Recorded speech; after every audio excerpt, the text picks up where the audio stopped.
fazer contato com o advogado Ariel de Castro Alves, ele que é especialista em políticas de direitos humanos e segurança pública pela PUC de São Paulo e também conselheiro do CONDEP. Bom dia, Ariel. Bom dia a você, bom dia aos ouvintes da Rádio Brasil Atual, aos telespectadores da TVT. É um prazer falar com vocês. Prazer é nosso. Ariel, no domingo nós tivemos um episódio aí inclassificável, né, de fundamentalistas religiosos tentando impedir que fosse realizado um aborto legal, né, numa menina de 10 anos que foi estuprada, e ela teve também os seus dados revelados, né, por uma extremista, né, Sara Giromini, que revelou o endereço do hospital onde ela estava e também o nome da criança. Que tipo de crime essa pessoa, que inclusive já foi funcionária do Ministério de Damares Alves, teria incorrido, Ariel?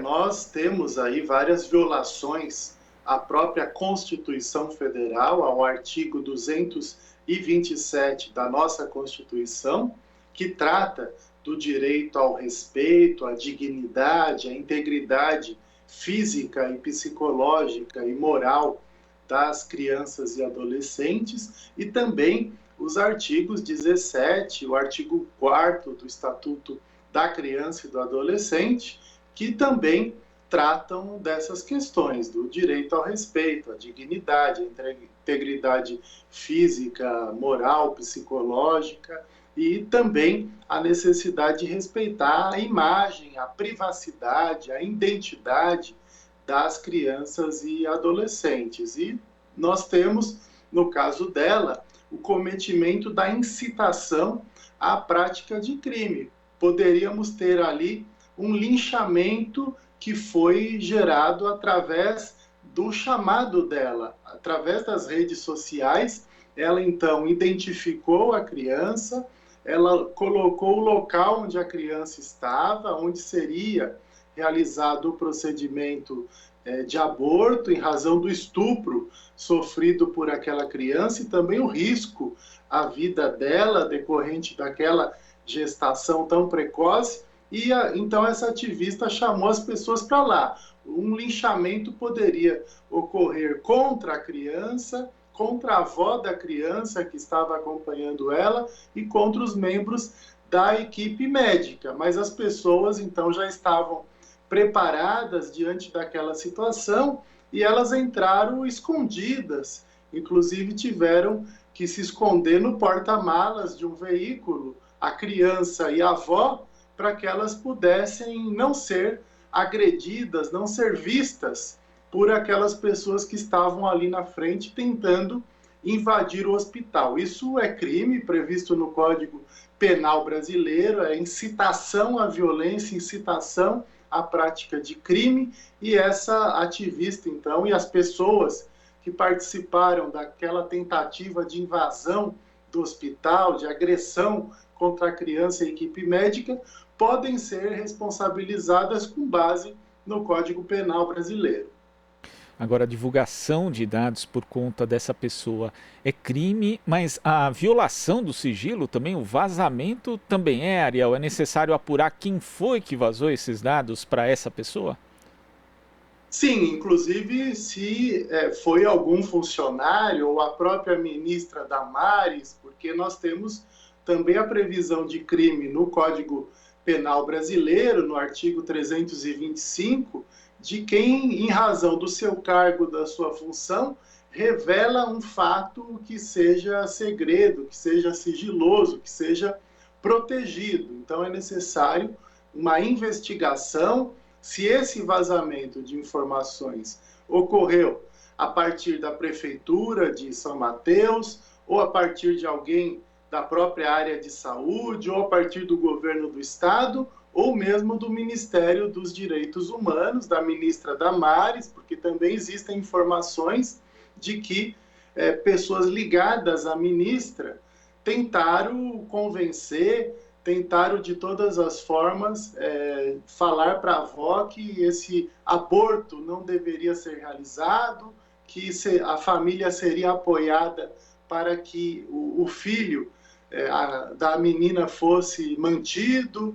Então, nós tivemos aí também essa atuação, que é uma atuação irregular, uma atuação ilegal por parte de integrantes, de pessoas ligadas de alguma forma à ministra, segundo algumas informações até já publicadas na imprensa. Então, é necessário também investigar quem vazou essas informações, além de que essa ativista Sara, ela pode voltar a ser presa por ter incitado crimes, por ter praticado essas violações ao Estatuto da Criança e do Adolescente, porque ela está reincidindo em práticas criminosas. Ela mostra que ela representa perigo à sociedade. Ela já tinha sido presa por ameaçar, inclusive, o ministro do Supremo Tribunal Federal, Alexandre de Moraes. Então, a qualquer momento, a revogação do benefício dela de liberdade provisória pode ocorrer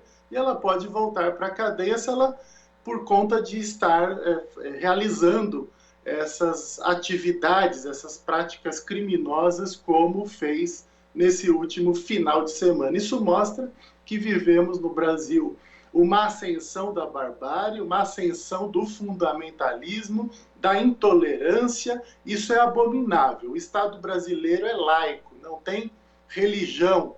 O Estado brasileiro é regido por leis, tem que se, então, respeitar o Estatuto da Criança e do Adolescente e o próprio Código Penal. Nesse caso da menina, existem duas justificativas, duas previsões legais para o aborto ser realizado. Uma criança de apenas 10 anos, que foi estuprada por 4 anos pelo seu próprio tio. Então, nós tínhamos ali identificado pela equipe médica lá do Espírito Santo que ela estava com risco à sua vida em razão daquela gravidez precoce, inclusive desenvolvendo diabetes, e também o próprio estupro. Então, devidamente legítimo, legal, amparado por todas as legislações, esse aborto que foi realizado, além que a própria menina manifestou a sua vontade de não manter aquela gestação, e estava acompanhada pela sua avó, que é a sua representante legal. Agora, Ariel, segundo dados do 13º Anuário Brasileiro em Segurança Pública, que foi divulgado em setembro do ano passado, foram 60 mil vítimas de estupro no período de um ano, né, em 2018 no Brasil, sendo que a maioria delas, 53,8%, tinha menos de 13 anos. Como que você avalia a assistência que tem sido dada por parte do Estado às vítimas desse crime e também o acesso, porque infelizmente, né, além da violência em si, muitas vezes essa violência acaba gerando aí uma gravidez, como foi esse caso específico. As crianças, as famílias dessas vítimas têm tido acesso ao aborto, que é considerado legal aqui no Brasil nesse tipo de caso?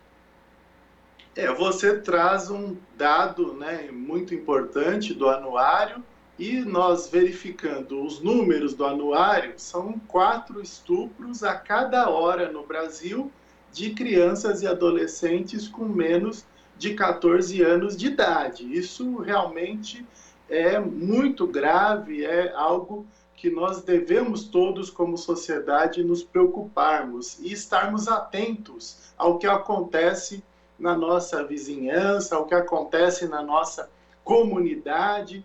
Pelo Estatuto da Criança e do Adolescente, é dever de todos proteger, garantir os direitos fundamentais da nossa infância e juventude.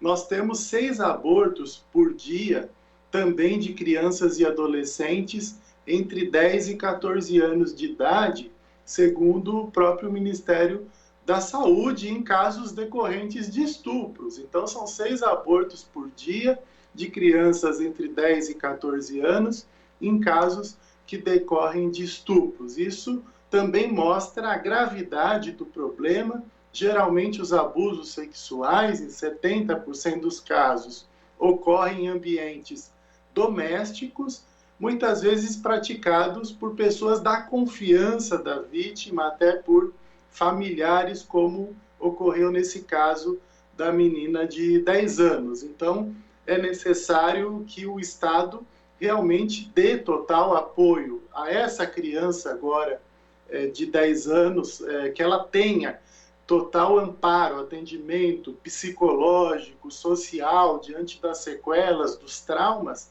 e todas as vítimas precisam. O Estatuto da Criança e do Adolescente prevê programas, serviços especializados de proteção.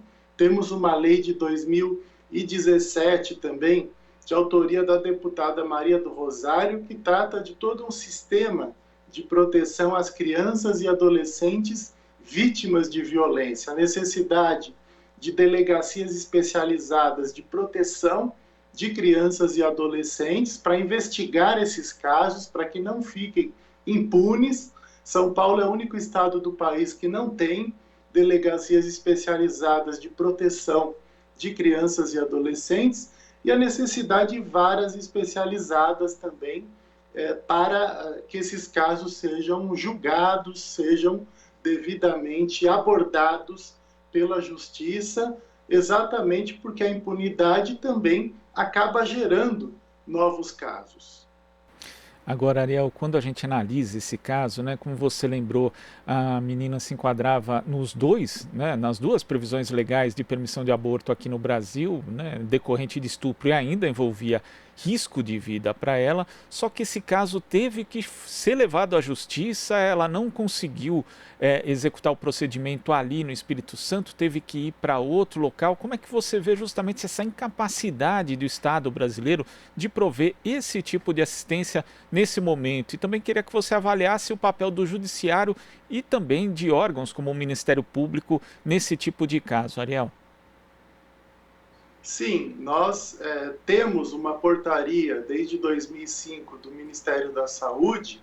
Esses casos não precisariam passar pelo Poder Judiciário. Bastava o preenchimento de um termo junto ao próprio hospital para que o procedimento fosse realizado. Inclusive, a legislação do Ministério da Saúde nem exige a apresentação de boletim de ocorrência.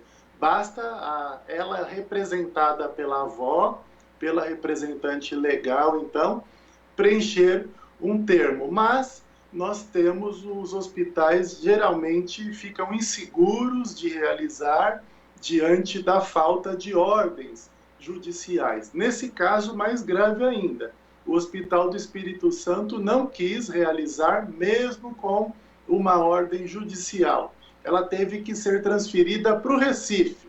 Mais constrangimento, mais violações de direitos, por ela ter que ser transportada para longe, né, através de viagem de avião e tudo mais. Então, nós temos aí essas violações que acabam sendo praticadas, né, acaba se exigindo que os casos passem pelas varas da infância e juventude, e é necessário que as varas tenham devida agilidade, uma atuação mais célere por parte das promotorias da infância e juventude e das varas da infância e juventude, para que esses casos logo sejam resolvidos com total preservação do sigilo, para que as vítimas não fiquem mais expostas ainda, porque diante de tudo que aconteceu nesse caso, ela vai ficar eternamente conhecida como a menina de 10 anos do Espírito Santo que fez um aborto. Então é muito grave que isso aconteça e acaba gerando insegurança para outras vítimas de abusos como esse. A gente espera que essa criança tenha toda a assistência devida, né, Ariel? Queria agradecer a sua participação aqui no Jornal Brasil Atual e até a próxima. Eu que agradeço, um abraço a você, a todos os ouvintes e telespectadores da Rede Brasil Atual e também da TVT. Conversamos aqui com o advogado especialista de políticas de direitos humanos e segurança pública pela PUC São Paulo, Ariel de Castro Alves.